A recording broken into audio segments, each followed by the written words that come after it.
Namaskaram everyone, this is Pooja Majumdar. তোমাদের এই মুহূর্তে polity teacher for SSC CGL right. আচ্ছা একটুখানি আমাকে বলে দেবে যারা যারা এই মুহূর্তে ক্লাসে প্রেজেন্ট আছে তারা একটু আমাকে কমেন্ট করে বলে দেবে either I am audible, visible, everything is clear or not, because this is going to B the first class, প্রথম ক্লাস হতে চলেছে। তো আমি একটুখানি জানতে চাই কতজন আছে, কীরকমভাবে আছে একটুখানি জানবো, তোমাদের কাছে এটাও শুনবো তোমাদের আগে একটা প্রিভিয়াস ক্লাস হয়েছে, হাউ ওয়াজ দ্যাট, সেই ক্লাসের কি অভিজ্ঞতা কীরকম একটুখানি যদি শুরুতেই we need to do something ice breaking না, আমরা শুরুতেই একদম ম্যাম আসলেন ক্লাসে ঢুকলেন হয়ে গেল নমস্কারম প্রসেনজিৎ, নমস্কারম Debashis, am I audible, visible বাচ্চা? থোড়া সা মানে আমাকে একটুখানি বলে দাও, শোনা যাচ্ছে, সব কিছু দেখা যাচ্ছে, ক্লিয়ার? একটুখানি বলে দাও। Good evening everyone.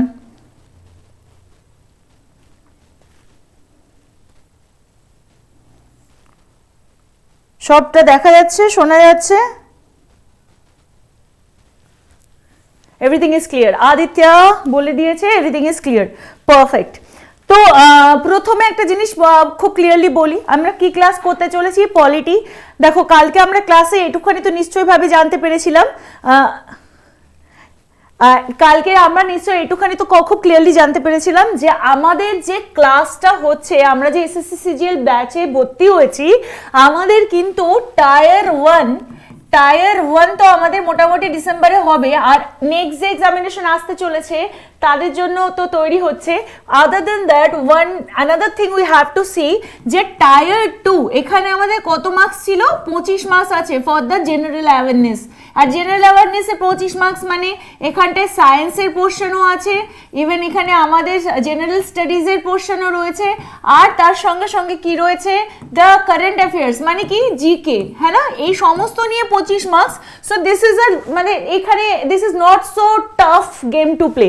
কিন্তু এখানে যখনই আমরা টায়ার 2 এর কথা বলবো, যাকে আমরা ভালোভাবে বলি কি আমাদের mains examination, this mains examination consisting more valuation, কারণ আমরা জানি এখানে 70 মার্কসের খেলা আমাদেরকে খেলতে হবে, এবং এখানটায় আমি যে সেগমেন্টে পলিটিটা পড়াবো, firstly I am saying we are not going to do the same way for the WBCS বা ইউপিএসসি, এর জন্য যতটা ডিটেলসে পলিটি পড়া দরকার we are not going to read that much, but আমরা কতটা পড়বো যতটা আমার এখানকার সিজিএল এসএসসির এক্সামিনেশন, এসএসসি সিজিএল এক্সামিনেশনস গুলোতে যতটা পলিটি কোয়েশ্চেন আমাদের মানে জিজ্ঞেস করতে পারে, প্রশ্ন উঠতেই পারে যে ম্যাম আমরা এসএসসি সিজিএল করব, চলো আমরা জানি ম্যাথামেটিক্স ইজ ইম্পর্টেন্ট, তাছাড়াও আমি একটা ভেবে নিলাম যে আমাদের জন্য ইংলিশ ইজ ইম্পর্টেন্ট, কারণ আমরা যখন চাকরি পেয়ে যাব তখন আমরা কি করব, বিভিন্ন ইংলিশ গভর্নমেন্টের বিভিন্ন রকম আমরা পেপারসগুলো পড়বো, আমাদের কাছে এগুলো ইম্পর্টেন্ট আছে। What is the need of cruelty আমাদের কি করতে দরকার?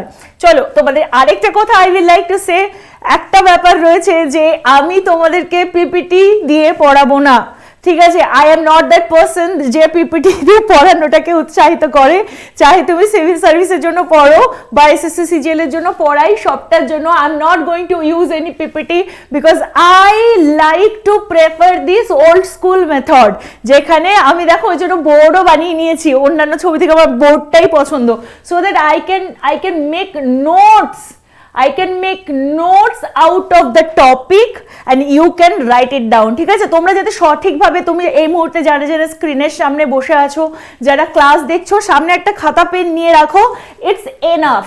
তুমি আমাকে প্রথম দিন আরেকটা প্রশ্ন করবে, ম্যাম পলিটির এই প্রয়োজনীয়তা কি, এটা এখনো কিন্তু উত্তর দিইনি, তার সঙ্গে সঙ্গে ম্যাম কোন বই পড়বো, কি পড়বো। এবার খুব ক্লিয়ারলি যদি বলি তাহলে পরে আমি তোমাকে বলবো যে তোমার যখন পড়ার কথা আসবে, তুমি you can just refer to লুসেন্টের, আরিহান্টের একটা পাতলা বই আছে, সেখান থেকে তুমি করতে পারো। আর one who are also preparing for WBCS, they can definitely buy Lakshmikanth, ঠিক আছে? লক্ষ্মীকান্ত কে অনেক সময় বলা হয়, আমরা যখন প্রিপারেশন নিতাম তখন we use to see it is the Bible, Quran, Gita of Indian polity. সে না হয় এতটা ডিটেলসে লক্ষ্মীকান্ত আমি তোমাদেরকে এখানে পড়তে বলবো না। এসএসসি সিজিএল এ তোমার লুসেন্টের যে বইটা রয়েছে আরিহান্টের সেটাই যথেষ্ট হয়ে যাবে। আর তার সঙ্গে সঙ্গে আমি বলবো বাংলাতে I have very less idea. Saurangshu এসে গেছে, সৌরাংশু এসে গেছে, ক্র্যাক WBCS বলে ফেলেছে। বাট এটা ছাড়াও আরেকটা ইম্পর্টেন্ট জিনিস আমাদের এখানটায় ক্লিয়ার করে, ও আচ্ছা ওরা বলছে পলিটি কেন পড়বো, ও বলছে ক্র্যাক WBCS, এরকম ব্যাপার না। ফর দ্য এসএসসি পার্সন, যে আমাদের এসএসসি পড়ছে তার জন্য আমাদের পলিটি এই জন্যই দরকার। তুমি যে চেয়ারে বসে আছো তুমিও তো আলটিমেটলি ব্যুরোক্র্যাট। এই যে আমাদের মাথায় একটা ধারণা রয়েছে ব্যুরোক্র্যাট মানেই সে একজন আমলা, আসলে আমলা কিন্তু প্রত্যেকে, even one who person has a designated seat, মানে একজন কর্মচারী যদি তিনি পিয়নও হন কোনো অফিসে, তার যদি ডেজিগনেটেড সিট থাকে, he is also been called bureaucrat. অদ্ভুত লাগছে না? এটাই সত্যি কথা। এভরি সিঙ্গেল পার্সন যারাই সরকারি পার্সোনাল বা কর্মচারী, they can be called as bureaucrat, ঠিক আছে? এবং সে ব্যুরোক্র্যাট হওয়ার পরে তাকে অনেক রকম জিনিসের সামনা করতে হতে পারে। তুমি একজন এসআই হতে পারো, তুমি একজন ইন্সপেক্টর হতে পারো, তুমি এক্সাইজ ডিপার্টমেন্টে যেতে পারো, তুমি মাল্টিটাস্কিং স্টাফের মধ্যে যেতে পারো। But wherever you are, you need to know your fundamental rights, right? তোমার মৌলিক অধিকার তোমার জানা দরকার, ফান্ডামেন্টাল ডিউটিস তোমার জানা দরকার, তোমার মিনিমাম ভারতবর্ষের সংবিধানটা জানা দরকার, যাতে তোমার সামনে যদি কোনো রকম এনকোয়ারিজ আসে, সেই সামনের লোকটা যদি তোমাকে বোকা বোঝায়, তুমি অন্তত বলতে পারবে দাদা বা দিদি একটু থামুন, আমাদের সংবিধান এটা বলে, ঠিক আছে? You can have a better understanding. মোটামুটি দেখবে তোমার যদি পলিটিটা ক্লিয়ার হয়ে যায় না, তোমার ভিতরে জোর বেড়ে যাবে। এবার তুমি বলবে ম্যাম জোর তো বাড়লো বুঝলাম, তার মানে এই জায়গাটা ক্লিয়ার হলো, তাহলে পলিটি আর পলিটিক্যাল সায়েন্স কি এক জিনিস? আর আমরা কি পড়বো এসএসসি সিজিএল এর সিলেবাসে কি আছে? তুমি যদি নজর দাও তুমি সেখানে দেখতে পারবে এখানে রয়েছে ইন্ডিয়ান কনস্টিটিউশন। কনস্টিটিউশনের মানে কি গো? কনস্টিটিউশনের মানে হচ্ছে সংবিধান। কি নাম আমাদের? সংবিধান। সংবিধানের মধ্যেই দেখো বিধান ওয়ার্ডটা আছে। বিধান মানে কি? বিধান দেওয়া মানে নির্দেশ দেওয়া, তাই না? বিধান দেওয়া মানে কি? নির্দেশ দেওয়া। কিসের নির্দেশ দেওয়া? নীতির নির্দেশ দেওয়া। কোন নীতি? যে নীতি ভারতবাসী ফলো আপ করবে। তার মানে সংবিধান শুধুমাত্র অফিসার্স যারা তাদের বা অ্যাডমিনিস্ট্রেশনে যারা বসে আছেন, যাকে আমরা বলবো প্রশাসন, তাদেরকেও যেমন নিয়ম শেখাবে, তেমন আমরা সাধারণ জনগণ মানে দ্য সিটিজেন, তাদেরকেও কিন্তু নিয়ম শেখাবে। নিয়ম কিসের জন্য শেখাবে? না তো ভারতবর্ষে কিভাবে চলতে হয়। ভারতবর্ষে চলারও একটা ডিসিপ্লিন আছে। খুব লজ্জা লাগে, খুব কষ্ট লাগে এটা ভাবতে যে আমাদের স্কুলিং, আমাদের education system should be more effluent towards the polity. এটা আমার খুব মনে হয়। আমি জানি না তোমাদের কি মনে হয়, আমি তোমাদেরকে অবশ্য করেই বলবো যেটা খুব সত্যি কথা। জানো তো, আমার খুব মনে হয় যে আমাদের যেমন ক্লাস 5 থেকে বাংলা ইংরেজিটা শেখানো হয়, যদি ক্লাস 5-এ ওই প্রিয়াম্বলের শুধু একটা পাতা না দিয়ে ক্লাস 5 থেকে বাচ্চাদের বোঝার সম্মুখীন করে যদি পলিটিটা বা ইন্ডিয়ান কনস্টিটিউশনটা বোঝানো হতো, তাহলে হয়তো ভারতবাসী বেশি ভালো তৈরি হতো। অ্যাটলিস্ট লোকেরা নেতা নেত্রীদের বোকা বোকা কথাতে বোকা বনতো না। বা তারা যখন আমাদেরকে লিটারালি বাংলা ভাষায় বলে টুপি পরায়, সেই টুপি পরানোর কাজ যখন হয়, সেই সময়টা অন্তত আমাদের গলার আওয়াজটা উঁচু করে আমরা বলতে পারি যে না দাদা না দিদি আপনি ভুল বলছেন, সংবিধান এটা বলে, আপনি আমার সাথে এটা করতে পারেন না। হঠাৎ করে উটকো ঝামেলা, পুলিশের ঝামেলা চলে এলো, হঠাৎ করে কোনো দেওয়ানি সমস্যার মধ্যে পড়ে গেল। If you know the constitution from very childhood days, তাহলে তুমি বলতে পারবে যে না অত সহজ নয়, অত বোকা আমাকে বানানো যাবে না, ঠিক আছে? এইবার যে প্রশ্নটাই আমি শুরু করেছিলাম যে পলিটিক্যাল সায়েন্স আর কনস্টিটিউশন বা পলিটির মধ্যে কি পার্থক্য? সি পলিটিক্যাল সায়েন্স পলিটিক্যাল সায়েন্সে এখানে দেখো একটা সায়েন্স বলা আছে, তাই না? পলিটিক্যাল সায়েন্স এটা একটা ডিটেলিংস এর understanding. Political science is A detail understanding of the subject. শুধু সাবজেক্ট না, যে কোনো রকমের ইমারত যেটা কিনা রাজনৈতিক ইমারত, তার সাথে যেটাই রয়েছে তাকে কিভাবে চালাবে, কি করবে সেটা। আর তার যদি আমরা থিওরি পোর্শনটা বের করে নিই, political science is a whole unit, তার যদি থিওরি পোর্শনটা বের করে নিই তাহলে আমরা পাই পলিটি। আর এই পলিটির আন্ডারে আমরা পড়বো ইন্ডিয়ান কনস্টিটিউশন। অন্য দেশের কনস্টিটিউশন আমাদের পড়ে লাভ নেই, আমাদের দরকার ভারতের কনস্টিটিউশন, ভারতের সংবিধানটা বোঝা। তার মানে কি বুঝলাম? Political science is A bigger umbrella term, তার আন্ডারে রয়েছে পলিটি, আর এই পলিটির আন্ডারে ইন্ডিয়ান কনস্টিটিউশন। বোঝা গেল এই অবধি? ক্লিয়ার? এবার আসল জায়গায় যাব। আমরা ইন্ডিয়ান কনস্টিটিউশন তো পড়বো, কিন্তু এসএসসি সিজিএল এর লেভেলে একটা জায়গা একটু সময় ধরে হবে, যেমন ধরো হয়তো 2 দিন, মানে আজকের দিন প্লাস সেকেন্ড আরেকটা দিন আমাদের লাগবে কি পড়তে? To understand this constitution. হঠাৎ করে এই কনস্টিটিউশন সামনে এলো কেন? হঠাৎ কি এমন ঘটনা ঘটলো যেখানে we need to understand constitution? ভারতবর্ষের কনস্টিটিউশন, তুমি একটা কথা বলতেই পারো, ম্যাম কটা লোকই বা ইন্ডিয়ান কনস্টিটিউশন বোঝে? যদি এই প্রশ্নটা আমাদের সামনে আসে, কটা লোকই বা ইন্ডিয়ান কনস্টিটিউশন বোঝে, সেই ক্ষেত্রে একটা উত্তর কিন্তু ডেফিনেটলি আসবে যে হ্যাঁ, ভারতবর্ষের 70-এরও বেশি শতাংশ লোকের কিন্তু কনস্টিটিউশন জানা নেই। এই আজকে আমরা যারা ইয়াং জেনারেশন বিভিন্ন এক্সামিনেশনের জন্য প্রিপেয়ার করছি, যাদের সিলেবাসে ইন্ডিয়ান পলিটিকে রাখা হয়েছে, তারা দায়ে পড়ে কনস্টিটিউশনটা বুঝছে, কিন্তু আসলে এই কনস্টিটিউশনের প্রেজেন্ট কেন হলো, এই কনস্টিটিউশনের ভাবধারা কেন ভারতবর্ষ নিল, সেটা জানার জন্য we need to understand the history of constitution. The history of constitution যদি বলি তাহলে পরে আরেকটা কনস্টিটিউশন, হিস্ট্রি অফ কনস্টিটিউশন, এবং এই হিস্ট্রি অফ কনস্টিটিউশন পড়তে গেলে আমাদেরকে আরেকটা জিনিস জানতে হবে, সিঁড়ি। কিসের সিঁড়ি? এই যে ধাপে ধাপে কনস্টিটিউশন বিল্ড হয়েছে তার সিঁড়ি। আর এই সিঁড়ির শুরুয়াত কোথায়? এই সিঁড়ির শুরুয়াত কোথায়? এই সিঁড়ির শুরুয়াত ব্রিটিশ ইন্ডিয়ায়। এইবার এখানে আমরা কিছু জিনিস পড়বো which is connected to history। আর হিস্ট্রি মানে আমরা কি পড়বো? ইন্ডিয়ান পলিটি কাম কনস্টিটিউশনের history.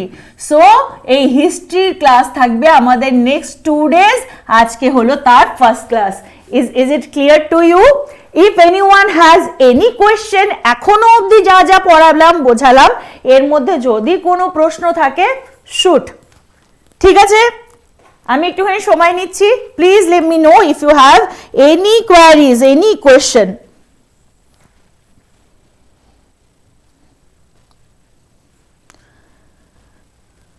Everyone is there, right? প্রত্যেকে রয়েছে তো? একটুখানি আমাকে জানাবে প্লিজ কমেন্টে। সৌরাংশু, অমিত, আদিত্য, প্রাত্য, কিশোর, একটুখানি জানাবে। Is it clear? পরিষ্কার লাগলো পুরো বিষয়টা? ঠিকঠাক লাগলো? চলো এইবার আমি ধরে নিলাম যে প্রত্যেকে এই অবধি ক্লিয়ার করতে পেরেছে। সো দ্য হিস্ট্রি, এই হিস্ট্রি কোথা থেকে শুরু হয়? কি বলেছি? ব্রিটিশ ইন্ডিয়া থেকে শুরু হয়।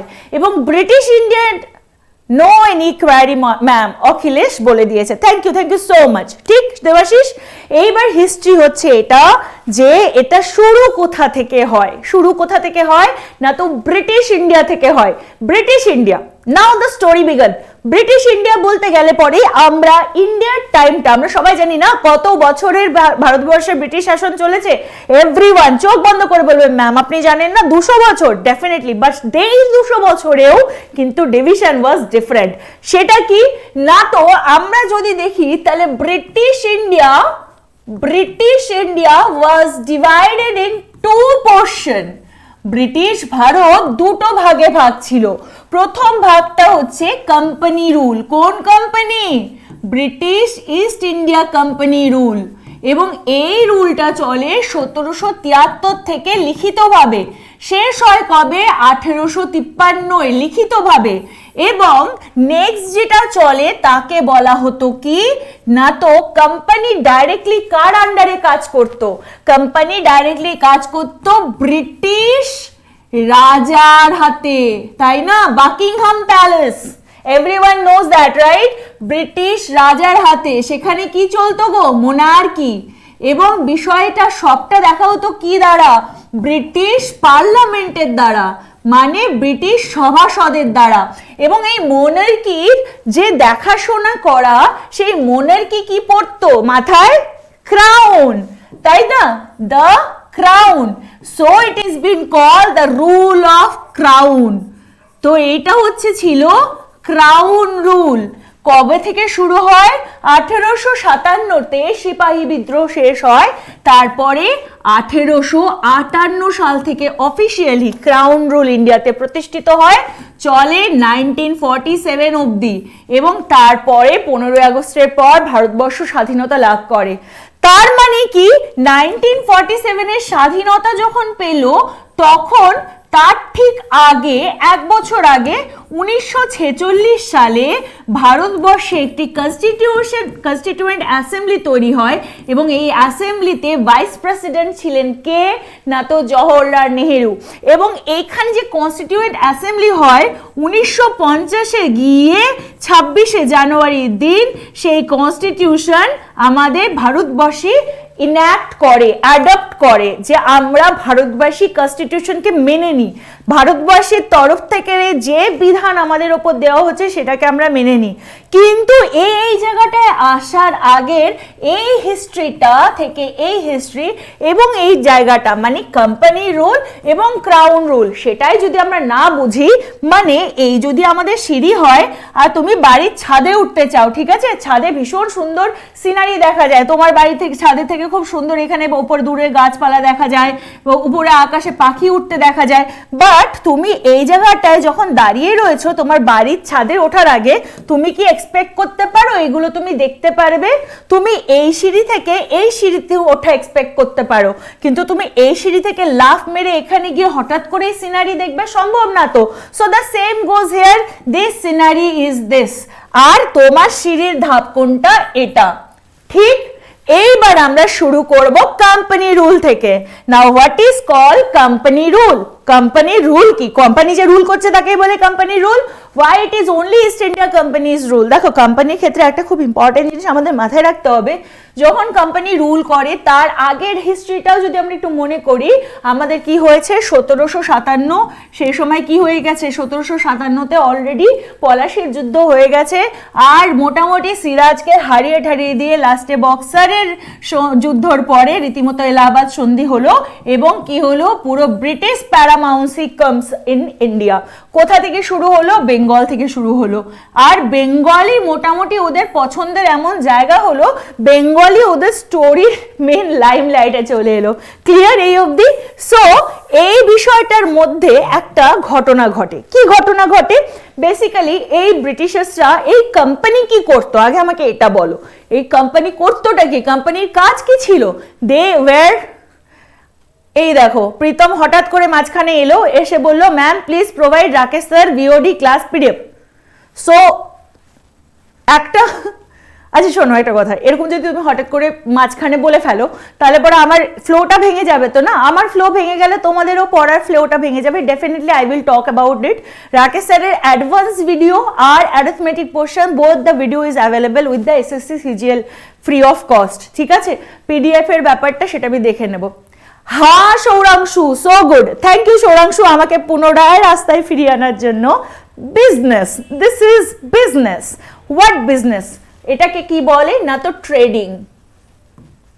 Trading, business can be anything. Trading মানে স্পেশালি এদের কাছে দুটো জায়গা ছিল, একটা হচ্ছে এশিয়া, ঠিক আছে, এখানটাই হচ্ছে সাউথ ইস্ট এশিয়া, দক্ষিণ এবং পূর্ব এশিয়া, এইটা ছিল ওদের মার্কেট নেওয়ার জায়গা। গিয়ে এরা কি করতো? ইউরোপের মার্কেটে মাল বিক্রি করত। ঠিক আছে, এরা কি করতো, ইউরোপের মার্কেটে মাল বিক্রি করতো। এই ট্রেডিং এর কথা কাদের কথা বলছি আমরা, ইস্ট ইন্ডিয়া কোম্পানি। সেই জন্যই তো এরা এত মাথা ব্যথা করে দেওয়ানি লাভ করছে, এগুলো করছে, তাই না? হ্যাঁ না?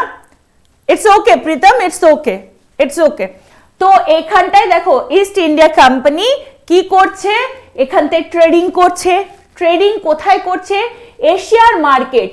এশিয়ার মার্কেট মানে কিন্তু তোমায় মাথায় রাখতে হবে ইন্ডিয়া তো একদম মেন রয়েছে, তাছাড়াও আমাদের হেভি ভালো বন্ধু, বিরাট বন্ধু, ঠিক আছে? যারা এই মুহূর্তে ভিডিও দেখছে তারা বুঝেই যাচ্ছে, আমাদের বেস্ট ফ্রেন্ড বলতে পারো, ইন্ডিয়ার বেস্ট ফ্রেন্ড, আমাদের সবসময় ভালো চায়, আমাদের মানে খারাপটা চাইতেই পারে না, সেই কান্ট্রি দে আর দেশ, মানে সুযোগ পেলেই ঢুকবে, এত বন্ধুত্ব, ঠিক আছে? তো এ কি করলো, এই যে মার্কেটগুলোতে ব্রিটিশার্সরা ব্যবসা নিয়ে গিয়ে, মার্কেট কি ইউরোপিয়ান, নাও আন্ডারস্ট্যান্ড ওয়ান পয়েন্ট, আমি কি বলেছি, এটা ইউরোপের বাজারে বিক্রি করতো। আর ব্রিটিশার্সরা কোথাকার বলো, গ্রেট ব্রিটেন, তাই না? They are from the Great Britain. আর তার মানে কি, স্পেসিফিক্যালি বলতে গেলে লন্ডন। তার মানে এদেরকে পৃষ্ঠপোষক কে করতো, এদেরকে দেখাশোনা কে করতো? আজকের দিনে যদি তুমি ইন্ডিয়ার বড় বড় বিজনেসম্যানদেরকে দেখো, সে তুমি মানে সেখানে তুমি আদানি আম্বানিদেরকেই দেখে নাও, বা তুমি টাটাকেই দেখো, যাদেরই দেখবে, every time the businessman has grown. কেন গ্রো করেছে, যখন সেন্ট্রাল গভর্নমেন্ট তাদের ওপর ভালোবাসা দেখাতে পারে। দ্য ভালোবাসা ইন দ্য সেন্স পৃষ্ঠপোষকতা। এরা তো আর আই লাভ ইউ বলবে না, বা বলবে না তোমাকে ছাড়া আমি বাঁচবো না, সিম্পল ব্যাপার, তাদের বিভিন্ন জিনিস সুবিধা করে দেবে। এবং সুবিধা কেন করবে, কারণ তারা দেশকে মুনাফা দিচ্ছে। কিভাবে মুনাফা দিচ্ছে, ইউরোপিয়ান মার্কেটে ব্রিটিশার্সরা যে জিনিসটা বিক্রি করতো, তাতে ধরো কথার কথা 10 টাকার যদি ইনকাম থাকতো, ডেফিনেটলি 5 টাকা তাকে কাকে দিতে হবে, ক্রাউনকে দিতে হবে, মানে ব্রিটিশ পার্লামেন্টকে দিতে হবে, মানে বাকিংহাম প্যালেসকে দিতে হবে। এই নিয়েই তো প্যালেস চলছে, রাজাদের চলে কি করে, প্রজাদের থাকে, তাই না? তো স্বাভাবিকভাবে আর বাকি এরা 5 টাকা রেখে দিত। এইবার কি করলো, এরা বুদ্ধিমান হতে শুরু করলো, ইংরেজরা হেভি বুদ্ধিমান, স্বাভাবিকভাবে তুমি জানো পলিটিক্যাল আর এই সমস্ত মানে বুদ্ধিমত্তা ওদের মধ্যে খুব বেশি। তো স্বাভাবিকভাবে এবারে বললো কি, ম্যাডাম বা স্যার, মার্কেট থেকে আমার মাত্র 5 টাকা ইনকাম হয়েছে, আমার মাত্র 5 টাকা ইনকাম হয়েছে, তো প্লিজ আপনি 3 টাকা রাখুন, 2 টাকা আমাকে দিন। প্রথম তো বেশ এটা ভালো চলছিল, তার মানে কি করলো, মাঝখান থেকে এই 5 টাকা কারাপ্টেড হয়ে গেল, রাইট? এই 5 টাকা কারাপশনে চলে গেল। তো এইরকম ঘটনা প্রতিবার ঘটতে শুরু করলো 1764 পরের বিজনেসে বা ট্রেডিং এ। তো সেটা কিন্তু একদিন চলে, দুদিন চলে, মানে তুই হলে পরে হ্যাঁ। আবার দেখো শুভঙ্কর, আচ্ছা তোমরা কি ক্লাস করছো আগে আমাকে এটা বলো তো, তোমরা কিসের ক্লাস করছো? এটা না আমাদের খুব সমস্যা, জানো তো, আমরা যে কাজটা করছি সেটাতেই আমরা ফোকাস করতে পারি না। তুমি এখন একটা ক্লাস করছো, যখন WBCS এর ক্লাস হবে সবার আগে সেটা ইউটিউবে আসবে তো, তাই না বাবু?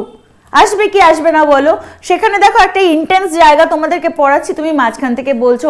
আমি যদি একদম কমেন্ট দেখা বন্ধ করে দিই, সেটা কি ঠিক হবে? তোমার তো প্রয়োজনীয় কমেন্টটাও দেখতে পাবো না আমি তাহলে, হ্যাঁ না?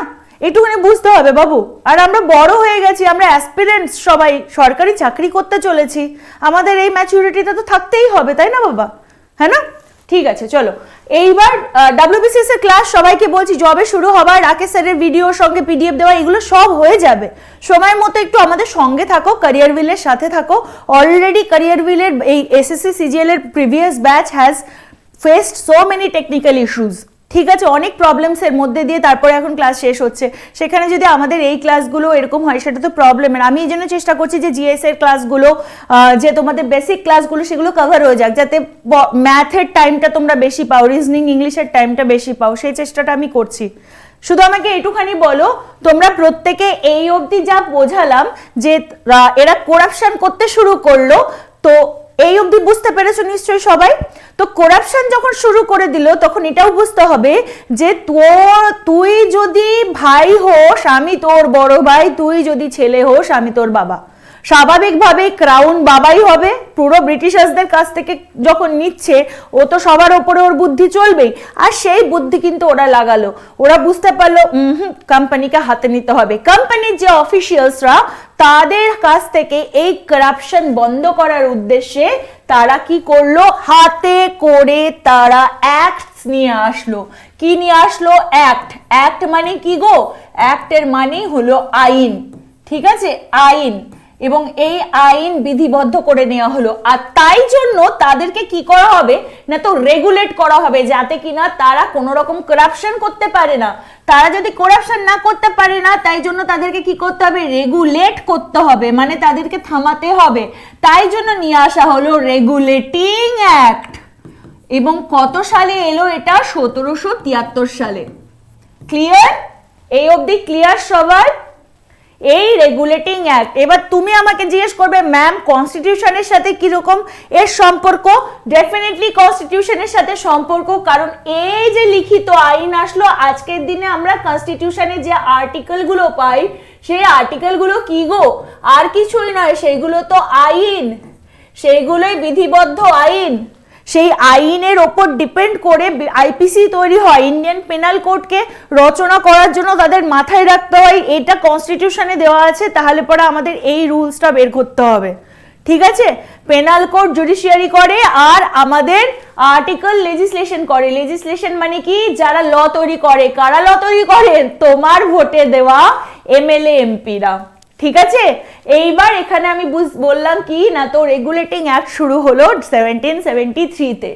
এইবার 1773-তে রেগুলেটিং অ্যাক্ট হওয়াতে সবার প্রথমে কি করা হলো, যখনই তুমি জানবে কোনো জিনিস এরকম ছিটিয়ে ছুটিয়ে আছে, এটাকে যদি তুমি এক জায়গায় করতে চাও, সবার আগে তোমাকে এদেরকে একটা লিডার দিতে হবে, ঠিক আছে? একটা লিডার দিতে হবে, যে লিডার এদেরকে বলবে ওই সবাই একটা লাইনে দাঁড়া। তখন গিয়ে এরা কি করবে, যারা ছড়িয়ে ছিটিয়ে ছিল তারা একটা সাম্য অবস্থায় আসতে পারে, because they are listening to him.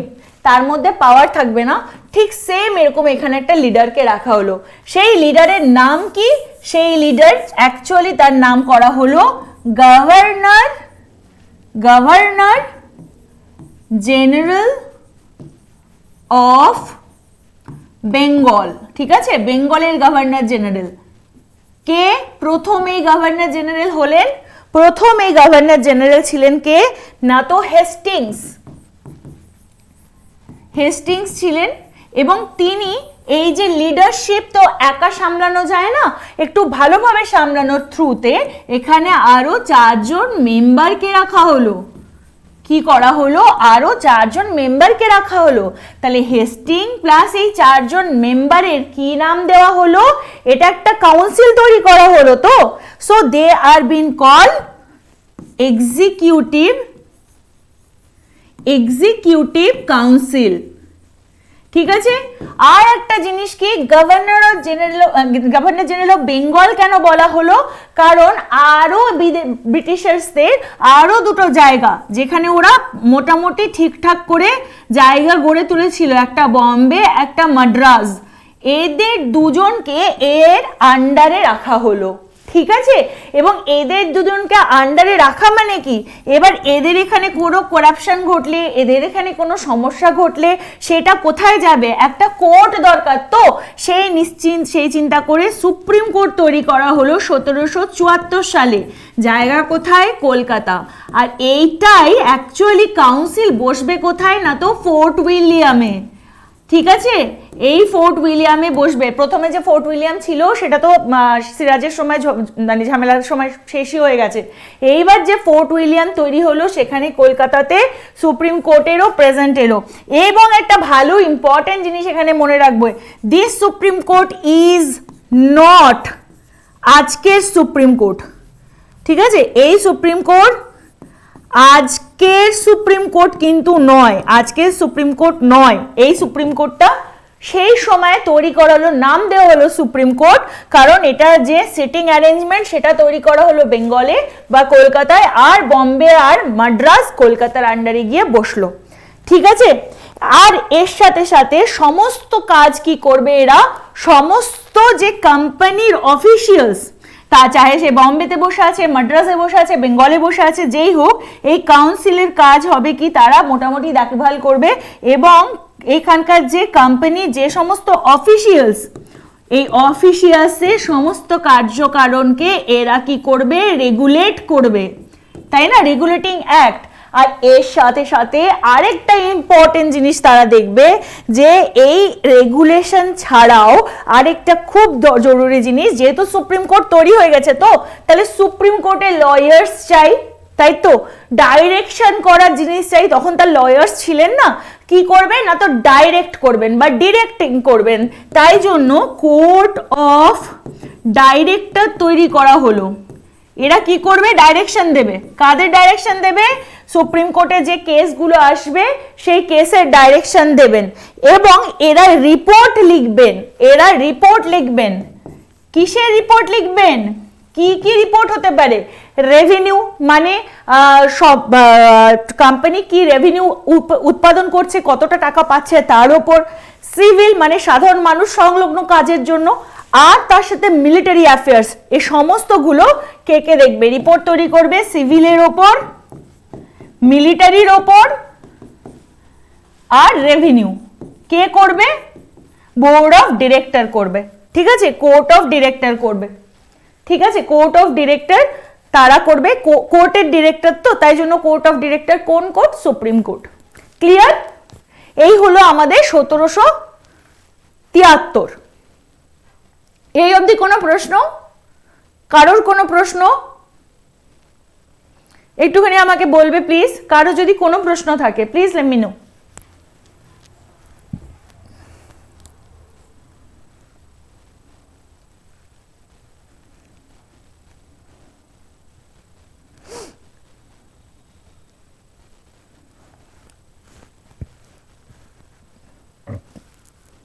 Ma'am Madras কোথায়, আচ্ছা পিনাক জিজ্ঞেস করছে মাদ্রাস কোথায়, ওকে। আর বাকি কারো কিছু প্রশ্ন? বাবু চেন্নাই জানো আজকে তামিলনাড়ের যে চেন্নাই ছিল তখন তামিলনাড়ু ছিল না। গভর্নর জেনারেল থেকে বলুন সোরাংশু একটা কাজ করবে, যখন ক্লাসটা হয়ে যাবে গভর্নর জেনারেল থেকে একটু পিছিয়ে নেবে ওখানে, ঠিক আছে, ওই ভিডিওটুকুনি আরেকবার দেখে নেবে। গভর্নর জেনারেল থেকে আরেকবার বলে দিচ্ছি, গভর্নর জেনারেলের নতুন নাম চেঞ্জ করে বা গভর্নর জেনারেল অফ বেঙ্গল করা হলো। গভর্নর জেনারেল বেঙ্গলের পর টপে থিওরি নোট কি পেতে পারি? থিওরি নোটস তো ভাবে আমি ওই যে বললাম পিপিটিতে বিশ্বাস করি না। একটা কাজ করো তোমরা, তোমাদেরকে একটা কথা বলি, তোমরা একটা কাজ করো, এই যে ক্লাসটা এই এসএসসিটা করো, যারা ডব্লিউবিসিএস এর লেভেলে থিওরি নোট লাগবে তোমাদের প্রয়োজন নেই বাবলু। তোমরা এটা বুঝতে পারছো তো আমি তোমাদেরকে যেটা বললাম, যখন তুমি এটা পড়ছো তখনই সঙ্গে সঙ্গে নোট করো, সারা জীবন মনে থাকবে। তুমি ভুলে দেখাও আমাকে, কেউ ভুলবে না, একদম 100%, ঠিক আছে। আচ্ছা পিনাক বলছিল মাদ্রাস কোথায়, বর্তমানে যেটা চেন্নাই সেটাই মাদ্রাস। তামিলনাড়ুর বেশিরভাগ অঞ্চলটাকে মাদ্রাস বলে বলা হতো, মাদ্রাজিজরা থাকতো তাই মাদ্রাস, ঠিক আছে। চলো এখানে আবার যাই, ঠিক আছে। এই জায়গাটা আমিও বলি, আমি প্রায় বলি যে তোমরা ভুলে দেখাও, আমি পড়ানোর পর যদি ভুলে দেখাতে পারো তাহলে গিফট দেবো। লোক হলে পড়া মনে থাকে না ম্যাম, আমি বলি পড়া মনে থাকে না, বাট তুমি আমার পড়া ভুলে দেখাও। চলো, সো এইবার কি হলো, আমাদের কাছে কোর্ট চলে এলো, সুপ্রিম কোর্ট। কিন্তু এবার আমাদের কাছে কে কে আছে, কোর্ট অফ ডিরেক্টররাও আছে আর গভর্নরের এক্সিকিউটিভ কাউন্সিলরাও আছে, তাই তো। কিন্তু কাউন্সিল এবার কি কাজ করবে, কাউন্সিল তো তৈরি করা হলো, তারপর সুপ্রিম কোর্টের বোর্ড অফ ডিরেক্টররাই যদি রেভিনিউ মিলিটারি অ্যাফেয়ার্স এগুলো সব দেখে, তাহলে ভাই আমরা কি করব, হ্যাঁ না, কাউন্সিলের মনে হলো। তো এই জন্য তাদের সমস্যা মেটানোর জন্য একটা সেটেলমেন্টের প্রয়োজন হলো, তার নাম কি, act of settlement. Act of settlement, act of settlement for 1760, sorry, Act of Settlement of 1781, 1773 থেকে 81। এই সেট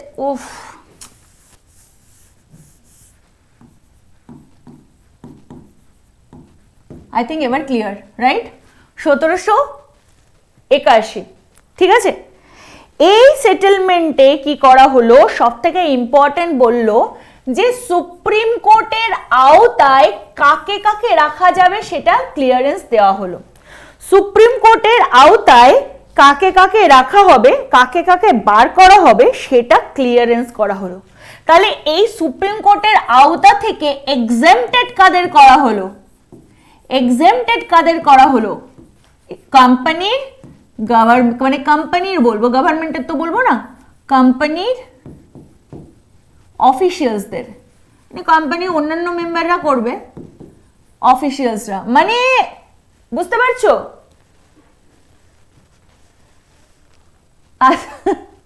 বোর্ডটা খুব ছোট লাগছে, ওকে দাঁড়াও চেষ্টা করছি। আব ঠিক আছে, এবার ঠিক আছে না? চলো বিশ্বজিৎ ঠিক আছে, চলো এবার দেখি। তাহলে সুপ্রিম কোর্টের এক্সেম্পটেড এর মধ্যে রাখা হলো কোম্পানির অফিসিয়ালস, আর তার সঙ্গে কি, all the matter revenue related, কত রাজস্ব পাওয়া যাচ্ছে, তাই না? রেভিনিউ রিলেটেড, ব্রিটিশরা যে রেভিনিউটা তৈরি করছে সেই রেভিনিউ রিলেটেড পুরো বিষয়টাকে এরা কি করলো, এর এক্সেম্পটেড করে দিল। তাহলে এরা কি দেখবে, কোর্টের কাজ কি হবে, সেটেলমেন্ট কি বলল, সেটেলমেন্ট বলল যে এর জুরিসডিকশন, এর জুরিসডিকশন মানে বোঝো, জুরিসডিকশন মানে এই মানে এই একটা লেভেলে আমার আইন চলবে, এই আইনের যে পরিনিধি মানে বলা হয় পরিধি, ঠিক আছে, আইনের যে পরিধি, দ্যাট ইজ কল্ড জুরিসডিকশন। এবং এই জুরিসডিকশনে কাকে রাখা হলো, আমার প্রিয়, তোমার প্রিয়, সবার প্রিয় কলকাতা। এবং কলকাতার সমস্ত রকম যে কেসেস গুলো আসলো, সেই কেসেস মানে civil cases, that will be taken care bye যারা হিন্দু তাদেরকে হিন্দু লয়ে, আর যারা মুসলিম তাদের মুসলিমের শরিয়ত লয়ে তাদেরকে দেখবে, হিন্দুদেরকে শাস্ত্র মতে দেখা হবে, শাস্ত্র মতে হিন্দুদের দেখা হবে, আর মুসলিমদের শরিয়ত লয়ে যা লেখা আছে তাই, মানে মুসলিমকে মুসলিম ল, হিন্দুকে হিন্দু লয়ে এই জুরিসডিকশন রাখা হলো অফ দ্য সুপ্রিম কোর্ট, ঠিক আছে। এবং এর সঙ্গে সঙ্গে আরেকটা ইম্পর্টেন্ট জিনিস দেখা হলো যে এই অ্যাক্ট অফ সেটেলমেন্টে বোঝাই যাচ্ছে যে এই কোম্পানির অফিসিয়ালস আর রেভিনিউকে যদি বাদ দেয়, তার মানে ডেফিনেটলি এখানে আমাদের মাথায় রাখতে হবে যে বেঙ্গলের গভর্নর জেনারেল, বেঙ্গলের যিনি গভর্নর জেনারেল সোমেন হেস্টিংস, তাই তো, Hastings, he became very powerful. তার কারণ কি, এই যে মাদ্রাস আর বম্বে এরা কি হলো না, তো বেঙ্গলের সাবঅর্ডিনেট হয়ে গেল। সাবঅर्डिनेट माने मोर पावर टू बंगाल, ठीक है। दिव्या आ गई, दिव्या पूछ रही है ये कौन सी लैंग्वेज है, ये बंगाली लैंग्वेज है बेटा, ये बंगाली लैंग्वेज है, क्लासेस बंगाली में है। आपको राकेश यादव सर की वीडियोस मिलेंगी इसमें डेफिनेटली हिंदी में, लेकिन बाकी जो क्लासेस है वो बंगाली में मिलेगी, और ये एसएससी का बंगालीज स्पेशल है, ठीक है। चलो, এবং কি এখানে আমরা পেলাম subordinate two Bengal, governor general Hastings তিনি মাদ্রাস এবং এর উপর মানে হি ওয়াজ মোর পাওয়ারফুল, ঠিক আছে, হি ওয়াজ মোর পাওয়ারফুল। গভর্নর জেনারেল এখানটায় কি করা হলো, তাহলে পরে তোমার মনে হবে যে ম্যাম তাহলে কোম্পানির অফিসিয়ালস আর রেভিনিউ এদেরকে কি তাহলে দেখাই হবে না, এদের আর কোনো কেস দেখবে না? দেখবে। কারা দেখবে? সুপ্রিম কোর্টকে বাদ দিয়েও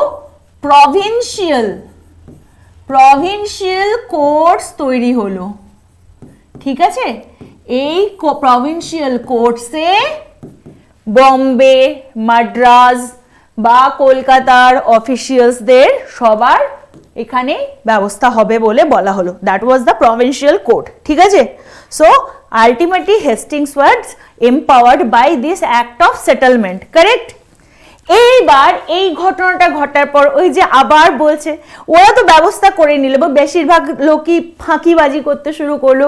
এক তো রেগুলেটিং অ্যাক্ট আসলো, তারপরেও সেটেলমেন্ট এলো যে কোর্ট কিভাবে চলবে, তারপরে নতুন কোর্ট তৈরি করা হলো, অ্যান্ড দেন ফাইনালি গিয়ে তারা একটা প্রশ্ন মাথায় আসলো যে তারা কিভাবে এখান থেকে কে क्या पढ़ा रही है मैम, चलो कोई नहीं, वैसे आप चाहो तो पढ़ सकते हो, आप रुक सकती हो, और ये हम एक्ट ऑफ सेटलमेंट पॉलिटिका हिस्ट्री पढ़ रहे हैं, ठीक है। বেসিক্যালি এই ভিডিওটা ইউটিউবে যারা রয়েছে তারাও দেখতে পাবে, because it's a demo class. So যারা ক্লাস দেখে মনে করবে that you can come and join us, you can definitely come and join us, ঠিক আছে। আজকের ক্লাসটা একটু ছোট করে রাখবো, তার কারণ অ্যাজ ইউটিউবে 1.5 ঘন্টার ক্লাস দেওয়া ফালতু হয়ে যাবে, উচিত না। আচ্ছা, একটা কথা প্লিজ আমাকে জানিও, যারা যারা অলরেডি ক্লাস করছে, ক্যান ইউ আন্ডারস্ট্যান্ড, তোমরা সবাই বুঝতে পারছো ক্লাসগুলো, মানে যা যা এখনো অবধি বোঝালাম, এই সেটেলমেন্ট অবধি যা যা হলো, are you able to understand?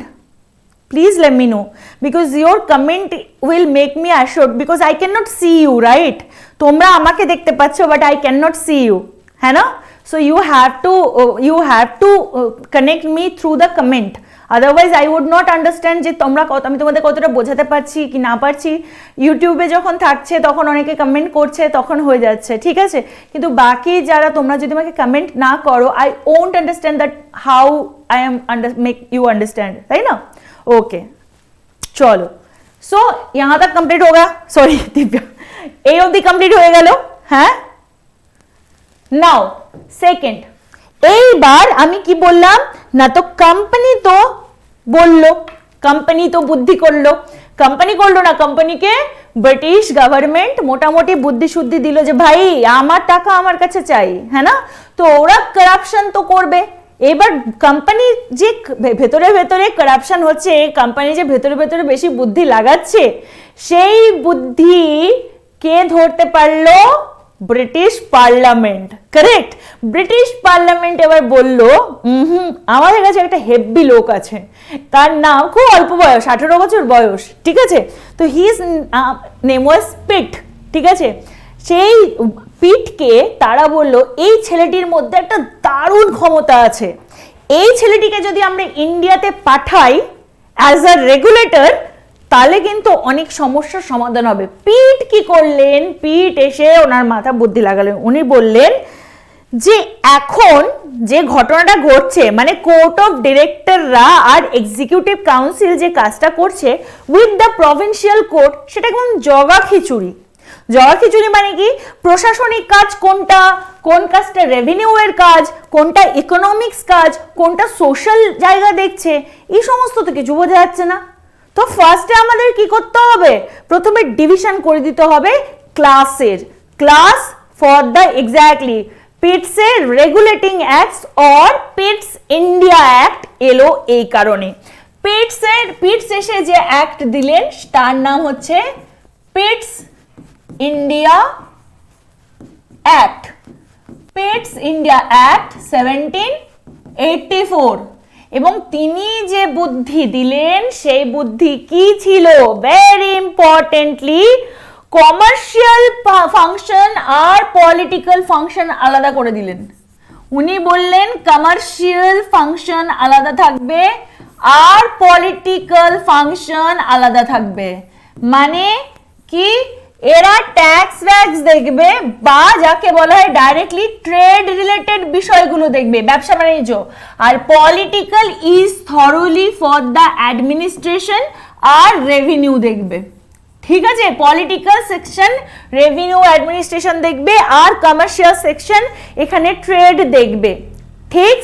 ঠিক এই অবধি Pitts India act, Pitt regulating act same, ঠিক আছে। পিটস রেগুলেটিং অ্যাক্ট অফ 1784 বলতে পারো, বা এখানে হতে পারে। এইবার এই কাজগুলো কাকে দেওয়া হলো? এই যে আমাদের তৈরি করা হয়েছিল, কে তৈরি করা হয়েছিল? Court of director. Court of director যারা ওই সুপ্রিম কোর্টের দেখভালের জন্য রাখা হলো, director, sorry, so court of director যারা, তারা কি করলো, এর জন্য হলো এবার এই অ্যাডমিনিস্ট্রেশন আর রেভিনিউ এর জন্য তৈরি করা হলো নতুন একটা group. They are been call board of control. কি কন্ট্রোল করবে? না তো অ্যাডমিনিস্ট্রেশন আর রেভিনিউ, রাজস্ব এবং প্রশাসনিক ব্যবস্থা করবে। They were new board. কে তৈরি করলেন? না তো পিটস তৈরি করলেন। এবং এই बोर्ड ऑफ कंट्रोल, ठीक है, अरे ये तो अलग चल रहा है यार, ये कौन सी भाषा है? मुझे एक बात बताओ, तुम लोग सारे क्लासेस ले लिए बिना जाने, क्या ये बंगाली क्लास है? ये तो बंगाली में क्लासेस होंगे। मुझे लग रहा है बहुत सारे बच्चे ने ये कोर्स खरीद लिया है, उनको पता भी नहीं है बंगाली क्लास है। वैसे आके देखिए भाई क्या हो रहा है, कौन सी भाषा है, हैं? इट्स अ बंगाली क्लास, ठीक है। এইবার এরা কি করবে না তো এইখানটাতে আরেকটা জিনিসও তাদের মধ্যে দেওয়া হলো, বোর্ড অফ কন্ট্রোল, অ্যাডমিনিস্ট্রেশন আর রেভিনিউ নিল, আর অ্যাডমিনিস্ট্রেশনের মধ্যে কি পড়লো, মিলিটারিজ অ্যাফেয়ার, মিলিটারি অ্যাফেয়ার দেওয়া হলো, ঠিক আছে, মিলিটারি অ্যাফেয়ার দেওয়া হলো, ঠিক আছে। এইবার এই হলো পিটস ইন্ডিয়া অ্যাক্ট, ক্লিয়ারলি বললো। এবার পিটস ইন্ডিয়া অ্যাক্ট ঠিকঠাক চলছে, চলতে চলতে পিটস তো ফিরে গেলেন বিদেশে আবার, হ্যাঁ না? তো উনি ফেরার পরে পিটসের লেভেলে কাউকে পাঠাতে হবে। मैं यूपी से हूँ मैम। अच्छा ओके प्रेमचंद, ये बंगाली क्लास है बेटा, ये बंगाली क्लास है। आपको वैसे हिंदी में मैथमेटिक्स का ही सिर्फ आपको वीडियो मिल जाएगा राकेश यादव सर की, बाकी ये तो बंगाली क्लास है, ठीक है। चलो अब रुक सकते हो अगर मन करे तो, बंगाली सुनने में अगर मजा आए तो रुक सकते हो, आपको है ना, कोई नया भाषा सीख जाओगे, क्या ही प्रॉब्लम है ना। चलो अब আমরা পড়ব যে এবার 1784-তে তিনি বানিয়ে দিয়ে গেলেন, বানিয়ে তিনি ফিরে গেলেন ব্রিটেনে। কিন্তু এদের দরকার যে পিটসের লেভেলেই কোনো একটা লোক, যে লোকটা মোটামুটি এই সমস্ত বিষয়গুলোকে এইভাবে, যেমনভাবে পিটস দেখেছেন এইভাবেই দেখবেন এবং একটা শক্ত সমর্থভাবে হাতে রাখবেন। তাই জন্য একটা best of the best person they choose, his name was what? Cornwallis, Lord Cornwallis. সবাই চিনি আমরা। লর্ড কর্নওয়ালিসকে যখন বলা হলো যে যাও তোমাকে আমরা গভর্নর জেনারেল হিসেবে বানিয়ে দেব, কর্নওয়ালিস প্রথমে কিন্তু মানলেন না।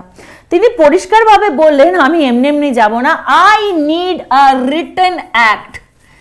রিটেন অ্যাক্ট, এই রিটেন অ্যাক্টে কি চায় তিনি? কর্নওয়ালিস কি চাইলেন?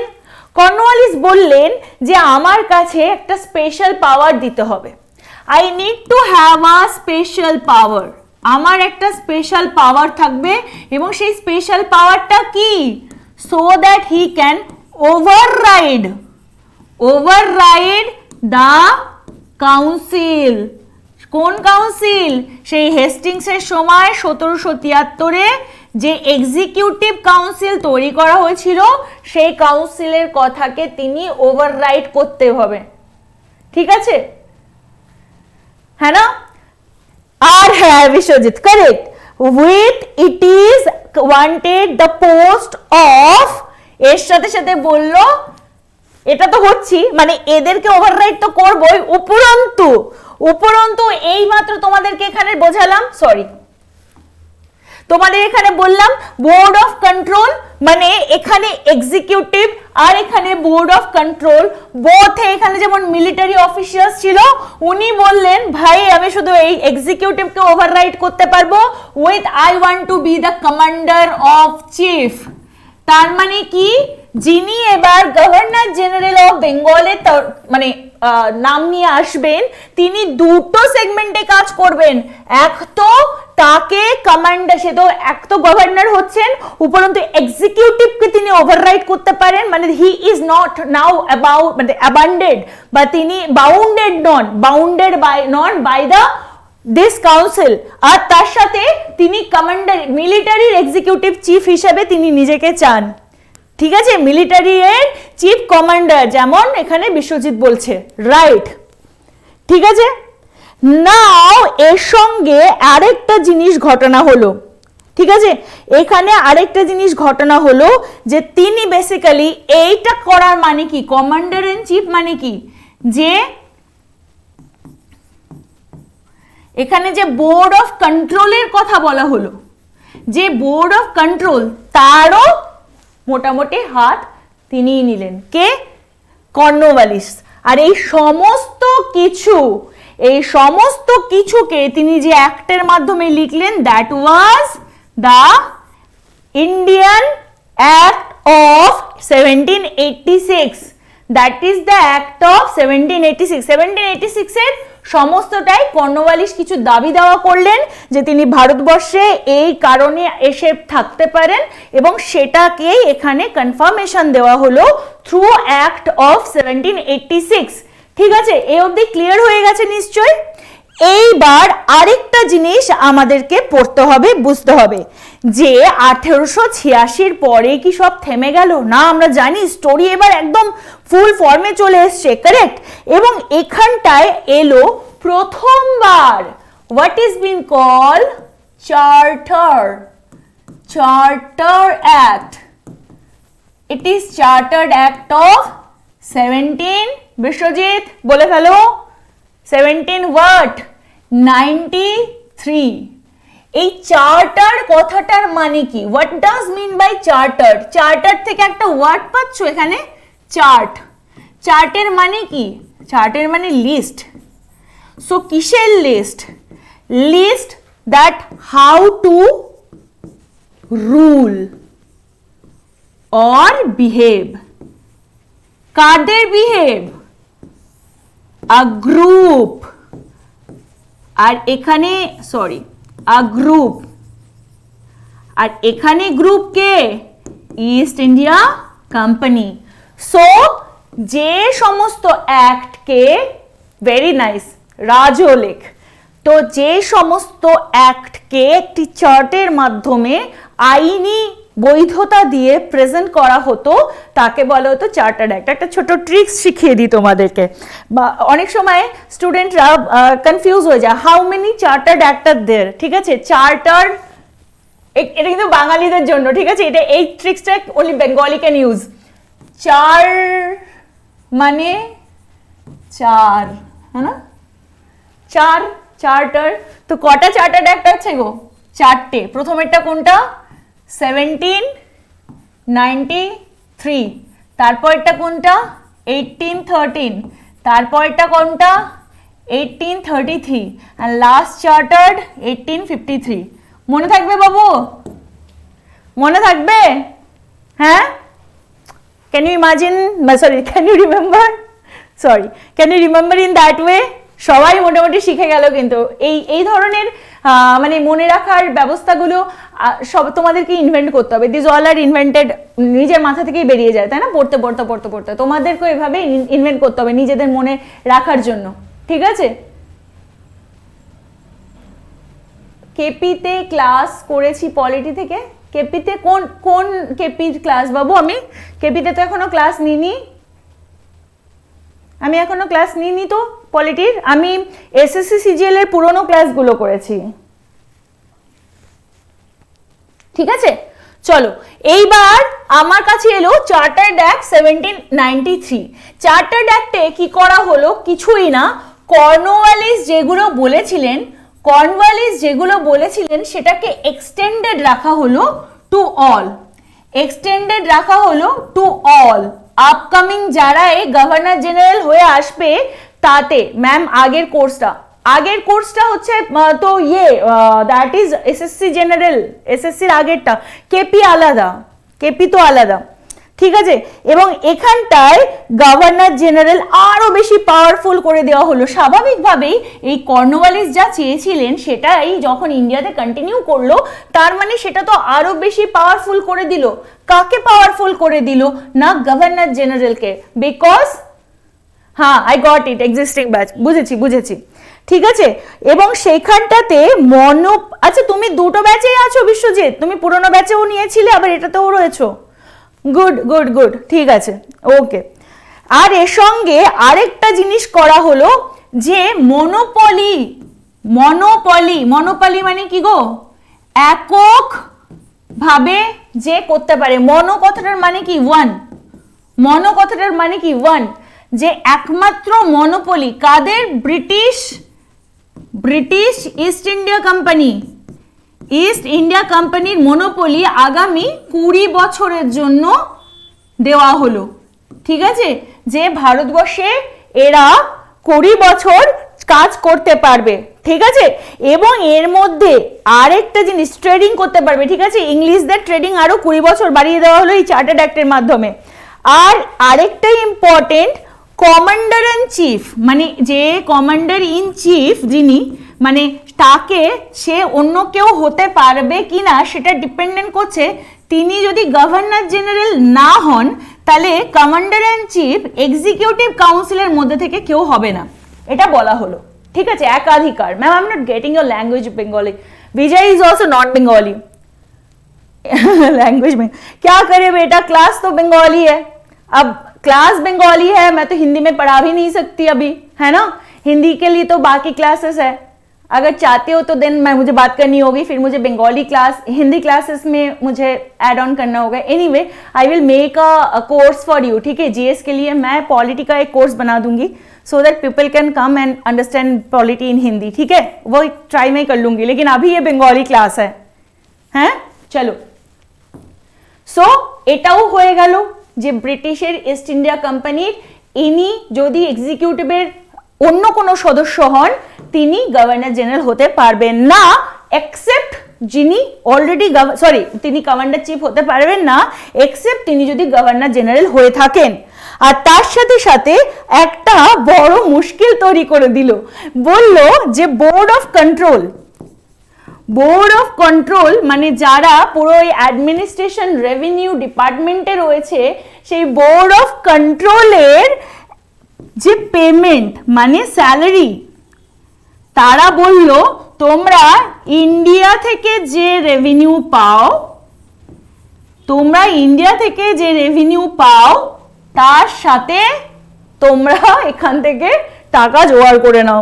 মানে এবার পেমেন্ট আর ব্রিটিশ গভর্নমেন্ট বা ব্রিটিশ পার্লামেন্ট দেবে না, পেমেন্ট তোমাকে ইন্ডিয়ার কাছ থেকে নিতে হবে রেভিনিউ। তার মানে আমরা এখান থেকে বুঝতে পারছি যে এটাই সেই সময় যেখান থেকে ইংরেজরা আমাদের ইন্ডিয়ানদের প্রতি তাদের অত্যাচারের লিমিট চরম করতে শুরু করে, বিকজ ওদের রেভিনিউ কালেক্ট করতে হবে, টাকা চাই, হ্যাঁ না। ঠিক আছে, payment and control, exactly Biswajit, exactly. এই অবধি ক্লিয়ার হয়ে গেছে? ওকে,